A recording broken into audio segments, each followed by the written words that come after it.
If you want more time to cancel a sent email in Gmail, you can easily set the undo send timer to 30 seconds on your laptop or PC.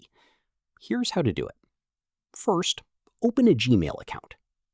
Now, look at the top right corner and click on the settings icon.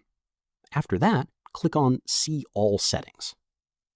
Inside the General tab, scroll down until you find the Undo Send option. Here, you'll see the Send Cancellation Period setting. Click the drop-down menu and select 30 seconds.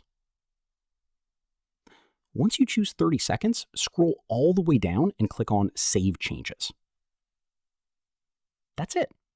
Now, whenever you send an email in Gmail, you'll get a 30-second undo option to cancel or edit the message before it's permanently sent. This is really useful if you accidentally send the wrong email, attach the wrong file, or make typing mistakes. And yeah, that's how to set undo send emails timing to 30 seconds in Gmail on a laptop or desktop PC.